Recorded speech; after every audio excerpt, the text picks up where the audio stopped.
که چېرې ستاسو په لاسونو باندې خارښ وي یا په پښو باندې یا په بدن کې په هر ځای باندې داسې یو ځای چې په هغه باندې خارښ وي او هغه نه ټیک کېږي، یعنې تاسو ډاکټران لوتلي، طبیبان لوتلي، حکیمان لوتلي، خو هغه چې کوم دی هغه دوایي چې کوم دی هغه ته شفا نه ورکوي، نه صحیح کېږي.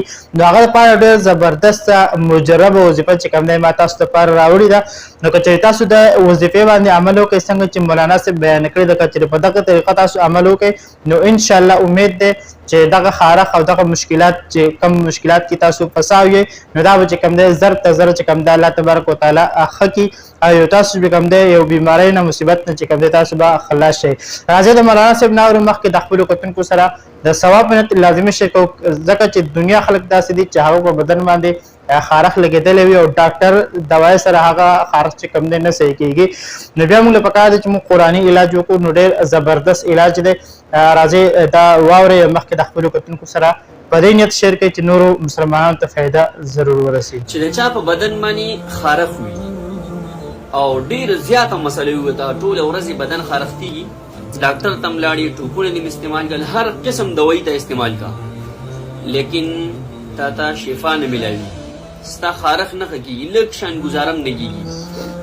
د هغه خلکو دپاره مې نن یو داسې عمل راوړی دی انشاءالله تعالی چې 2-3 ورځې تاسو دم کوئ تاسو ته آرام میلاو شي.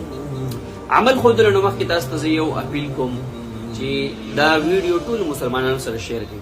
چاته به د سکین مسله وي، خارښ به وي ورته، د عمل به ورته میلاو شوی وي او 2-3 ورځې کې به انشاءالله الله شفا ورکړي او تا ته به ټول عمر دعاګانې کوي. راځئ عمل ښیم تاسو ته.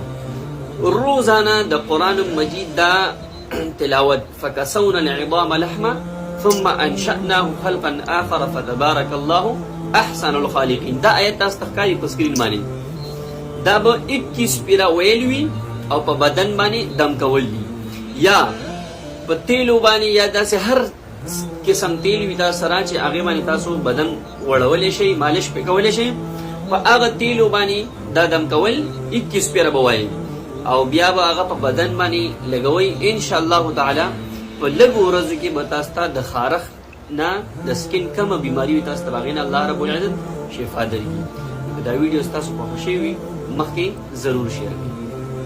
کتونکو زموږ دا پیج هم نوی دی، اسلامي پیج دی، دا پیج هم ځان سره فالو کړئ. په دې باندې به تاسو ته هر قسم اسلامي وظایف، اسلامي معلومات او اسلامي تاریخ چې کوم دغه تاسو سره شیر کوو. نو که چېرې زموږ دا ویډیو خوښه شوې نو پیج هم فالو کړئ، مخکې د خپلو کتونکو سره ویډیو لازمي شیر